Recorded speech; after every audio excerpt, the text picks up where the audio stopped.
आधे ससुराल का भाड़ा। ये कहानी शुरू होती है वृंदावन से, जहाँ पार्वती अपने दो बेटे, बहू, पोते पोतियों के साथ रहती थी। वृंदावन एक बहुत ही खुशहाल घर था, जहाँ से आज तक कभी भी झगड़े की आवाज बाहर नहीं आई थी। सुबह सुबह पार्वती मंदिर से अपने घर लौट रही होती है, तभी कहीं से उड़ता हुआ एक ग्लास उसके पैर के पास आ गिरता है। घरों से कचरा फेंकते फेंकते ये लोग घर से बर्तन भी फेंकने लगे। हवा से नहीं आया, विमला के घर से आया है, उधर देख। तभी पार्वती की पड़ोसन विमला के घर की रसोई से एक पतीला बाहर आता है और फिर बहुओं की जोर जोर चिल्लाने की आवाजें आनी शुरू हो जाती हैं। ये देखिए, ये तो आजकल के घरों का हाल है। क्या गृहस्थी चलाएंगी ये बहुएं, खुद ही कुत्ते बिल्लियों की तरह लड़ती रहती है। बेचारी विमला। बहुत मुश्किल से पढ़ा लिखा कर इसने अपने बेटों को लायक बनाया था।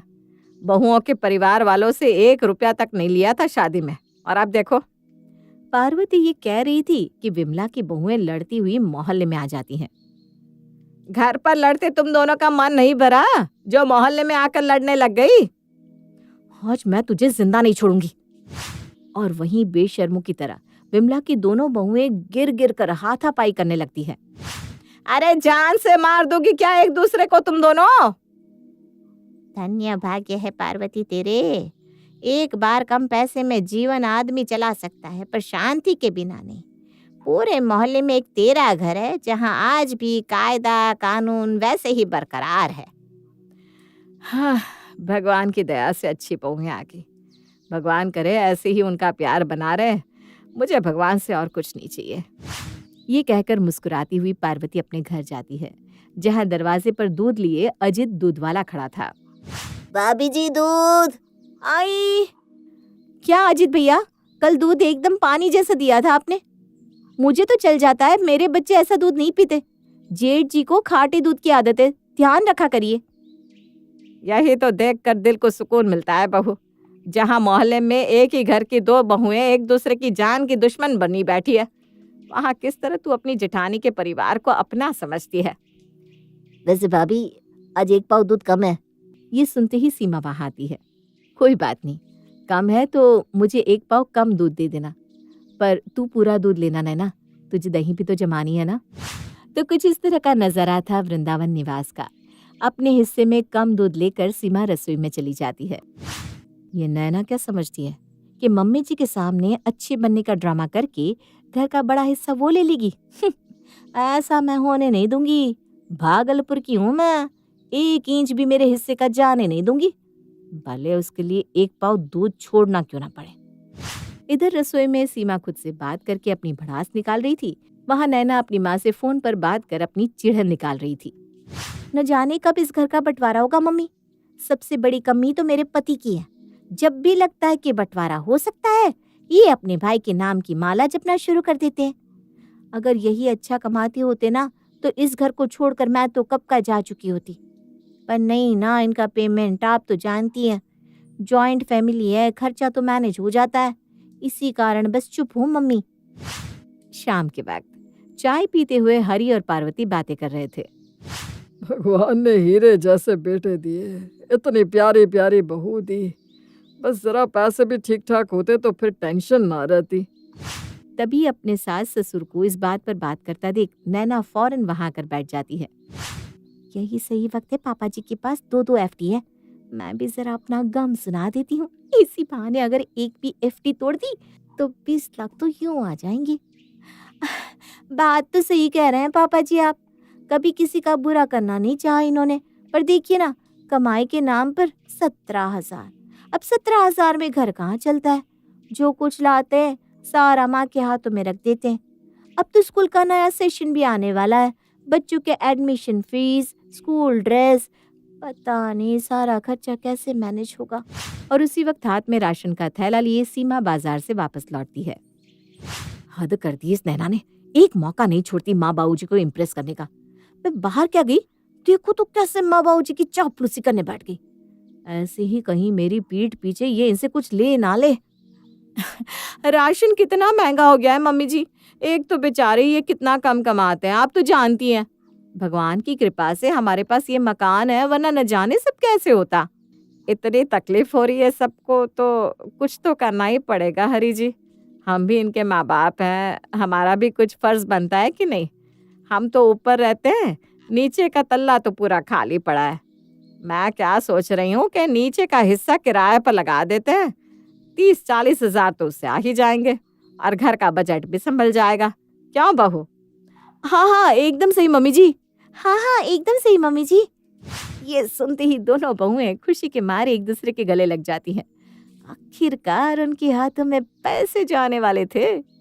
रात को अपने समय से अनुज और नयन घर आते हैं। नैना और सीमा मिलकर सभी को खाना परोसती है और टेबल पर शुरू हो जाती है रेंट रखने की बातचीत। ये बहुत सही फैसला किया मम्मी आपने। नीचे 5 कमरे खाली पड़े हैं, एक क्या 2-2 परिवारों को रेंट लग सकता है नीचे। लग ही सकता है, लगवाना हो तो 3 परिवार को भी दे सकते हैं। 2-2 कमरे 2 फैमिली को दे देंगे और एक सिंगल कमरा किसी बैचलर को दे देंगे। जितने ज्यादा रेंटर उतना ज्यादा पैसा। तो आप इस चिंदी चोरी पर उतर आ रहे हैं लोग। इस तरह तो फिर दिक्कत है ना भैया। अब देखिए अभी तो हम सब साथ में रहते हैं, कोई कहीं भी रह लेता है, पर मेरा कमरा पड़ता है दाएं तरफ, यानी दाएं तरफ में घर के नीचे वाले हिस्से में जो 2 कमरे आए वो तो मेरे हिस्से के हुए, और वैसे आप लोगों की तरफ तो 3 कमरे चले जाएंगे, तो ये तो गलत बात हुई ना। मतलब ये तो गलत बात हुई ना। हाँ, भाड़ा आपको 3 कमरे का और हमें 2 कमरे का, ऐसा तो नहीं हो सकता। हाँ बस कर दी ना ओछी बात। अरे अभी तो हमने 3 कमरे 2 कमरे वाली कोई बात कही नहीं। ये तो खुद तेरे दिमाग की फितूर है। बड़ी भाभी करती रहती है, ये था तेरे मन में। अब तूने अपना असली रंग दिखाई दिया ना, तो कमरे अब 3 और 2 करके ही बटेंगे। ओह, तो सारा दिमाग आप ही लगा लेंगी सीमा जी। तो तुझे क्यों आग लग रही है?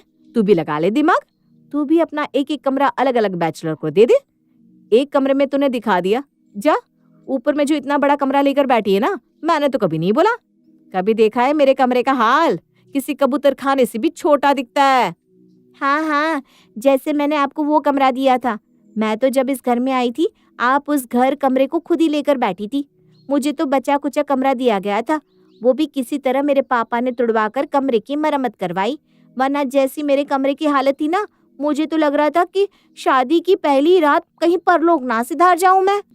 हाँ, रेंट आने की बात तो दूर है, अभी तो बस आइडिया रखा गया था कि पार्वती की आंखों के सामने उसकी हीरे जैसी बहुएं लड़ना शुरू कर देती हैं। ये तुम दोनों को क्या हो गया है? ये कैसी बातें कर रही हो तुम? तब नैना को समझ में आता है, अरे वो तो अपनी सास के सामने झगड़ रही है। घबरा गई मम्मी जी, घबरा गई। हम तो मजाक कर रहे थे, है ना सीमा भाभी? हाँ मम्मी जी, कमरा किसी के भी हिस्से का हो, क्या फर्क पड़ता है इन चीजों से? हमें तो कभी मतलब ही नहीं रहा, है ना? घबरा कर नैना और सीमा अपने अपने कमरों में चली जाती है। अभी सब कुछ मम्मी जी के सामने आ जाता, और ज्यादा बुरी अगर मैं दिख जाती तो मेरे हिस्से में आता हुआ रेंट भी चला जाता। ना बाबा ना, अब मैं कुछ ना बोलूंगी। कितनी तेज है नैना, मेरे मुंह से उसने बोली निकलवा ही दी। अब भी मम्मी जी के सामने बेकार में मैं बुरी बन जाती और हाथ आता हुआ रेंट भी चला जाता। अब मैं कुछ नहीं बोलूंगी, ना जी ना, मुझे नहीं बनना बुरा। इतने दिनों से अपने मन में जलन लिए नैना और सीमा जो अच्छी बहू बनने का नाटक कर रही थी, वो कहीं ना कहीं बाहर आ जाता है। किसी तरह नैना उस वक्त तो सब कुछ संभाल लेती है, पर कहते हैं ना, अगर आप चिप्स के पैकेट फाड़े और एक पीस खाकर रह जाए, ऐसा तो हो ही नहीं सकता। अगली सुबह भी कुछ ऐसा ही होता है। रोज की तरह सीमा रसोई में काम कर रही होती है। फोन पर बात करती हुई नैना रसोई में आती है। मैंने तो भाभी को माँ समान माना था मम्मी जी, पर मुझे क्या पता था अपने मन में भाभी इतना कुछ लिए बैठी है। वो तो कल बस मैंने बात को किसी तरह संभाल लिया, वरना न जाने क्या होता। मुझे तो लगा था कि माँ जी को हार्ट अटैक ही ना आ जाए। ओह, तो तू अब मेरी चुगली माँ जी से कर रही है? तो ये भी सुन ले, माँ जी भाड़े के पैसों के बंटवारे की बात भी आपकी बेटी नहीं की थी, और यहाँ फिर से सीमा और नैना सब कुछ भूल भाल कर रेंटर्स को लेकर कलेश करना शुरू कर देती हैं। अपनी बहुओं की आवाज सुनकर पार्वती रसोई में जाती है। अरे बहू, ये क्या मजाक है? तुम दोनों बार बार लड़ने का ड्रामा क्यों कर रही हो? ड्रामा नहीं मम्मी जी, कोई ड्रामा नहीं कर रही यहाँ। ये लड़की खुद को मेरी देवरानी कहती है, पर कितनी जलन है इसके मन में। अब आप ही बताइए, अब तक हम जब घर में रह रहे थे तो इसके कमरे की तरफ का हिस्सा इसका हिस्सा था और मेरी तरफ का हिस्सा मेरा। तो आज जब किराएदार आने की बात आई तो सब कुछ हिस्से के हिसाब से ही होना चाहिए ना। अब मेरे तरफ 3 कमरे हैं तो 3 कमरों का भाड़ा मुझे मिलना चाहिए। अब इसमें पैसे का बंटवारा क्यों हो? मतलब हर तरफ से मैं ही घाटे में रहूं? तो अब ये भी सुन लीजिए भाभी जी, अगर रेंटर्स आएंगे तो पानी भी इस्तेमाल करेंगे और पानी हमेशा नयन जी ही चढ़ाते हैं। आज तक जेठ जी ने घर के किसी काम में भी हाथ नहीं बटाया। ऊपर से भी हालत खराब थी और नीचे जाने की सीढ़ियाँ टूटी हुई थी, उसे भी ठीक मेरे पति ने करवाया। उस हिसाब से मेरा और ज्यादा हिस्सा बनता है। अपनी बहू को कुत्ते बिल्लियों की तरह लड़ता देखकर पार्वती कुछ समझ ही नहीं पा रही थी। तभी इस लड़ाई के बीच में अनु जाकर कहता है, मम्मी जी के जो पैसे बैंक में लगे हैं उसका इंटरेस्ट भी पीछे से नयन को मिलता था। तब तुम कहाँ थी नैना? और आज जब हमें फायदा होता दिखा तो कलेश करने आ गई। क्या मम्मी जी, आप अपने पैसों का इंटरेस्ट नयन को दे रही थी? ये क्या बात हुई मम्मी जी?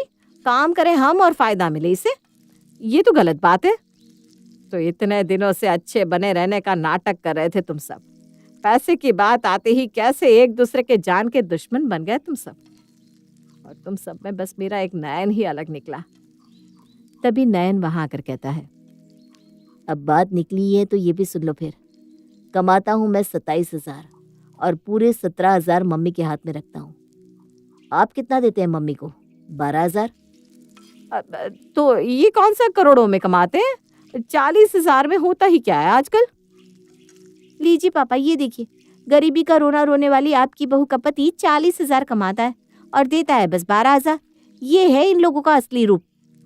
मेरी कसम है तुम लोगों को, अगर अब किसी ने एक शब्द भी मुंह से निकाला तो। अब क्या था, पैसे की बात आती ही सभी का रूप सामने आ जाता है। वृंदा निवास जो अब तक सबकी नजरों में सबसे अच्छा परिवार था, अब लोग उसकी बातें बनाने लगे थे। हर वक्त अब वृंदा निवास से जोर जोर से चिल्लाने की ही आवाजें आती। एक तेरा ही घर बाकी रहा था पार्वती, बस तेरे ही घर में सुख शांति थी। न जाने किसकी नजर लगी है तेरे घर को, जब देखो चिल्लाने की ही आवाजें आती रहती है। अरे जरा समझा अपनी बहू को। बहू क्या, मेरे बेटे भी वैसे ही है। कभी मैंने सोचा नहीं था कि ये सब ऐसे निकलेंगे। इतना कुछ मन में भर रखा है सभी ने एक दूसरे के लिए, मुझे तो कुछ समझ में ही नहीं आ रहा। अचानक इन सबकी मति को हो क्या गया। विमला से मिलने के बाद पार्वती अपने घर आती है। उसे आए 10 मिनट ही होते हैं कि तभी दरवाजे से अनु जाता है।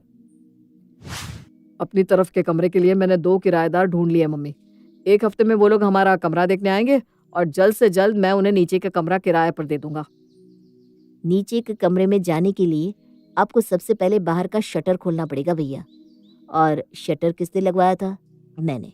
पहले उसका हिसाब कर दीजिए, फिर अंदर ले जाइएगा अपने किराएदारों को, वरना ज्यादा दिमाग खराब हुआ मेरा तो शटर पर ही ताला लगा दूंगा। ये देखो, ये बोला सपूत। भाभी, नाना के हाथों का खाना तो मेरे गले से नीचे नहीं उतरता। आप मेरे लिए पूरियां बना दो भाभी, आप मेरे लिए पुलाव बना दो भाभी, आप मेरे लिए ये वो बना दो। मुझसे काम करवाते वक्त ये सब दिमाग में नहीं आया तेरे? नैना से रिश्ता लगवाने के लिए कम भाग दौड़ करवाई क्या तुमने? अब उसका भी हिसाब कर। शादी के पहले मेरा ही राशन खाता था तू। दे वो पैसे मुझे, फिर हटा लेना नीचे का शटर। ओहो, ये देखो बड़ा भाभी भाभी करते थे ना तुम। देख लो, गिना दी ना रोटी उन्होंने। और आप तो ऐसे बोल रही हैं भाभी जैसे बस आपने ही खाना बनाकर मेरे पति को खिलाया है। मैंने तो जेठ जी को कभी कुछ खिलाया ही नहीं। बिना बोले 2-2 महीने आप मायके जाकर बैठ जाती थी तो जेठ जी को खाना तो मैं ही डालती थी। ठीक है, फिर बंटवारा होगा तो पूरे घर का होगा। एक एक चीज 50-50 होगी। छत पर कपड़े सुखाने वाली पाइप मेरी है, घर पर लगा मोटर मेरा है। अच्छा, तो फिर सब कुछ आधा आधा कर लेते हैं, बना देते हैं घर के बीच लकीर। पर याद रखिएगा भाभी जी, रसोई और बाथरूम दोनों ही मेरे हिस्से में आएंगे। नीचे तो आप मुझे 2 कमरा देकर हटा देंगे, पर ऊपर बाथरूम और रसोई कैसे बनाएंगे? खुश हो गई पार्वती, तुझे ही लगाना था ना नीचे का हिस्सा किराए पर। बना दिया बजट तूने।